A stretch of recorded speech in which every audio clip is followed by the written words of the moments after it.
So for today's session, we discuss about multiple roots. The multiple roots are also called the repeated roots, which we have already discussed in the previous sessions. So this is repeated roots, where sometimes a polynomial can have roots repeating. So to what extent do the roots repeat is what we are going to discuss in the session of multiple roots. Say for example, I have a polynomial p of x, which I can express in the form x minus alpha whole power m times q of x. Then in this case, I say that implies p of x has root alpha of multiplicity m, because we see that this repeats m times. That is, if I revisit this, then p of x can be taken as x minus alpha till m times, then whole of q of x, which comes on the whole. Therefore, each of the root alpha is repeating n times, and hence we call p of x has root alpha of multiplicity m, or p of x has multiple roots alpha, each of the alpha repeating n times, is how we understand the multiple roots or the repeated roots, which we call in their own significance. Now here we have to note an important thing, that if suppose degree of p of x is equal to m, then is equal to n, then what will be the degree of q is the biggest question out here. If suppose degree of px is n, then degree of this multiple roots will obviously be m, because we have x repeating n times, so x power m. So when degree of p of x is n, that implies the degree of x minus alpha whole power m is m, and that implies therefore degree of the quotient q of x will be n minus m, because degree of p of x. Therefore here I have degree of q of x is degree of p of x minus degree of the multiple root factor x minus alpha whole power m. Therefore degree of q of x would be n minus m. And also it is very important to note two important factors which state that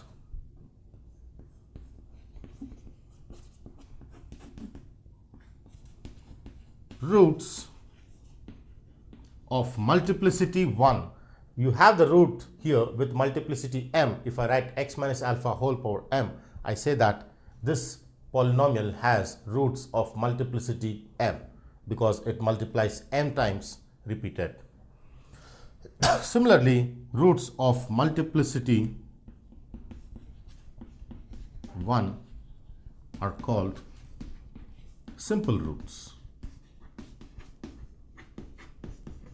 So in this case, when I say therefore of multiplicity 1, we generally denote with m greater than 1, because if m is equal to 1, the least of m equal to 1, then roots of multiplicity 1 are given with special name called simple roots. Therefore, if I have a polynomial in the form x minus 2 into x minus 5, x plus 5 whole power 3, then in this case I say minus 5 is a root of multiplicity 3 and 2 is a simple root, because here m is 1. So therefore, for a polynomial of the form x minus 2 into x plus 5 whole cube, I have two roots, one is 2 and one is minus 5, but because it is repeating 3 times, I say that minus 5 is a root of multiplicity 3 and 2 is a simple root, because its multiplicity is 1. This is how we understand through an example. Now let's see the procedure to find multiple roots. So how to find the multiple roots? Is there any process or a mathematical rule through which I can find the multiple roots? Is what we're going to discuss in the session. But in order to discuss about this, we need to introduce derivatives in calculus, which we have already discussed in calculus. So with the presumed knowledge of derivatives in calculus, that is d by dx of a function or d by dy, the derivative or a differential calculus is what we utilize in procedure of finding the multiple roots. So let's see with each of the step process on how to find the multiple roots. So initially, to start with, we have, let p of x be a polynomial of degree n greater than 0. So initially I considered a polynomial of degree n greater than 0. Now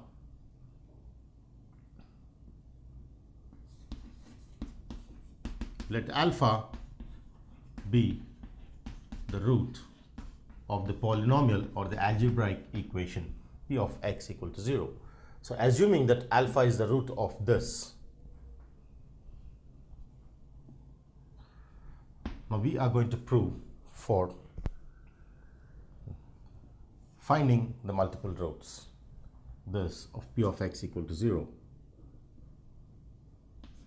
Next, step 3 is about finding f dash x, is what we do here.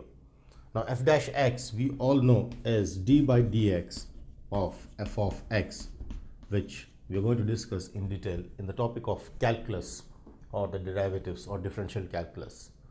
So this is what we do in finding f dash x, that is d by dx of f of x.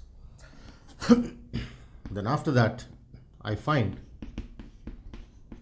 HCF, the highest common factor or the greatest common divisor of f of x and f dash x.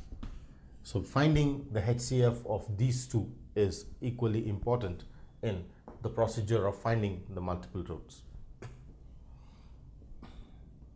So once we find the HCF of f of x and f dash x, then we try to identify that this alpha, which is the root of p of x, if alpha is the root of this HCF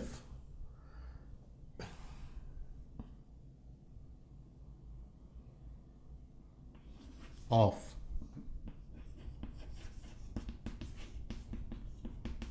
multiplicity k, then we try to use the formula that if alpha is the root of this HCF, the factor which is obtained of multiplicity k, so in this then we say that then alpha is said to be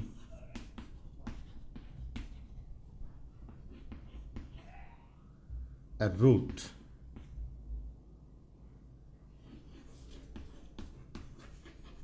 of order k plus 1, or it's a multiple root of order k plus 1. If this multiplicity is k, we add 1. So alpha is said to be a root of order k plus 1 for the algebraic equation p of x equals 0. And of course, if I take this as p of x, then whole of my f is p. So here I get p dash or px, p dash, and then p of x. So this applies for the function taken as p of x. Therefore, the whole of this is for p of x equal to 0. So here, let's recap with this understanding of the procedure, where initially I considered p of x is a polynomial of degree n greater than 0. Now for this polynomial, alpha is the root of p of x equal to 0. So once I identify the root, I find p dash x, which is d by dx of f of x, the derivative of a function. Then I find HCF of p of x and p dash x. Then if alpha, the same alpha is the root of the HCF of these two, then of multiplicity k, then we say that alpha is the root of this p of x equal to 0 of order k plus 1. That is, we get the multiple root of order k plus 1 directly for the original function p of x equal to 0. So the root of the HCF and the root of the original function p of x are very much related using this procedure. Let's do one problem to understand this concept more better. Now let's take an example problem to understand on how we can find the multiple roots of a given polynomial using the procedure as recently discussed in the session. So if I take an example problem, say p of x equals 27x cubed minus 36x minus 16, then I need to find the possible multiple roots which I can have for this polynomial. Now in order to do this, I just have to initially start with finding the derivative. So derivative is p dash x, which is d by dx of p of x, that is 27x cubed minus 36x minus 16. Now as we have seen this concept in calculus, we know that all constants are out, and I get 27 times d by dx of x cubed minus 36 times d by dx of x minus d by dx of 16 is what we get when I split each of this, and this through d by dx. Now this is nothing but 27 times of d by dx of x power n is n times x power n minus 1. So this is 3 times x power 3 minus 1, and this is minus 36 times d by dx of x is always 1. So this will be 1, and derivative of a constant is 0. So this reduces to 0. And thus finally I get this to be 27. I take 9 common, 9x squared minus 4 is what I get when I take 9 common out of these two, because this reduces to 27 times 3x squared minus 36, through which I have taken 9 common. Now this can be written further as 9 times of 9x squared is this minus this, expanding by a square minus b square for each of this. I get this to be 9 times of 3x plus 2 into 3x minus 2. Therefore my p dash x is this and my p of x is this. Now the question comes next in finding the HCF of p of x and p dash x. So in order to find the highest common factor of this and this, I already have the factors for p dash x as 3x plus 2 and 3x minus 2. But I need to find the HCF, I mean the factors of p of x. So therefore, to identify the factors of p of x, let's see if one of the factors of this are satisfied, so that one of the factor of this is a common factor of this. Therefore, if I just have, I have two roots here. One is minus 2 by 3 and the other is 2 by 3 are the two roots which I get when I equate to 0. So let's substitute each of this and this into the function p of x and see whether this or this will be the root for p of x. Therefore, let me initially start with x equals minus 2 over 3 implies what is p of minus 2 over 3. When I substitute in place of x, each of the right hand side reduces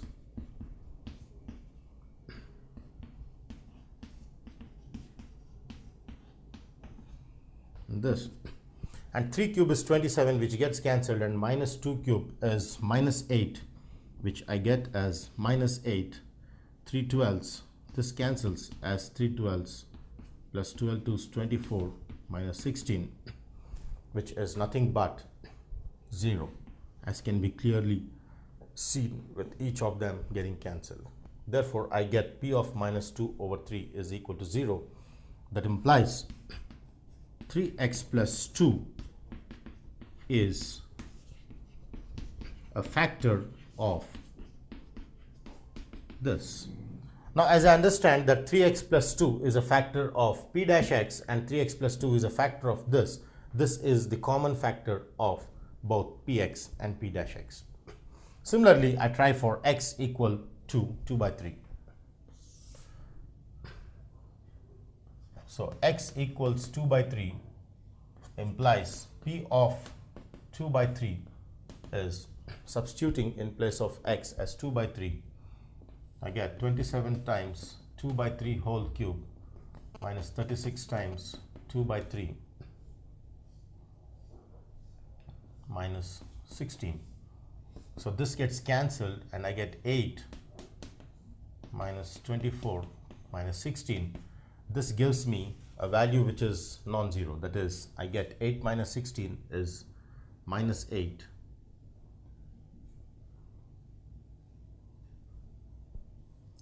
Minus 8, and minus 24 is nothing but 6 minus 32, which is not equal to 0. That implies 3x minus 2 is not a factor of p of x equal to 0. So as I see here, there's only one common factor which is identified between p of x and p dash x, that is 3x plus 2, but not 3x minus 2. That implies 3x plus 2 is a common factor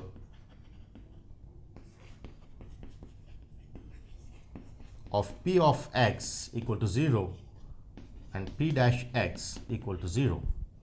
Therefore, this makes us understand that HCF of p of x and p dash x is 3x plus 2. So HCF of this is this, whose order is 1, because this has only one repeated root. So when the order is 1, we have to see what is the next conclusion in the procedure of finding the multiple roots. I got my HCF as this, whose order is 1, which is identified as k. Therefore, I can say that the p of x, the original function p of x, will have a multiple root of order k plus 1, that is 1 plus 1, which is 2. So to continue, let's continue with the session.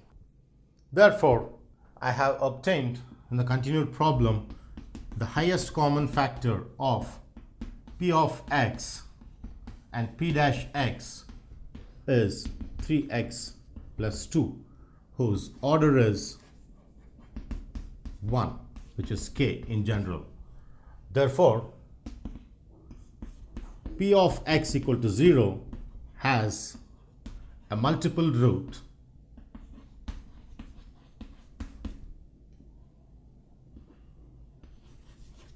of order k plus 1, that is 1 plus 1, which is 2, has of order 2. Therefore, has a multiple root minus 2 by 3, because I have identified this as minus 2 by 3 of order k plus 1. Therefore, that is p of x equal to 0 has a repeated root, because of order 2 implies twice, has a repeated root 3x plus 2. That implies my p of x I can write as 3x plus 2 whole square, but since the degree of p of x is 3, this is multiplied with q of x, which I need to find for the whole function. That is, when I have p of x, I have p of x as 27x cubed minus 36x minus 16 is 3x plus 2 whole square times qx, the p of x which is substituted here. So therefore, in order to find this, I divide this with this. That implies, in order to find q of x, I simply take q of x on the left, and 27x cubed minus 36x minus 16 by 3x plus 2 is what we get. Now using this whole square is what we get. So when you divide this with this, whatever I get is the required So therefore, using the division process, I have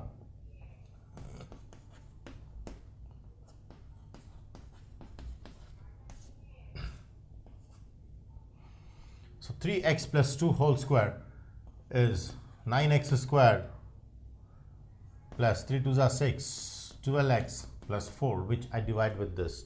Therefore, when I divide using the division process, I have this 9 3s of x is 27x cubed, then 12 times 3, 12 3s are 36, x squared term is not there, and then 4 3s are 12x is what I get.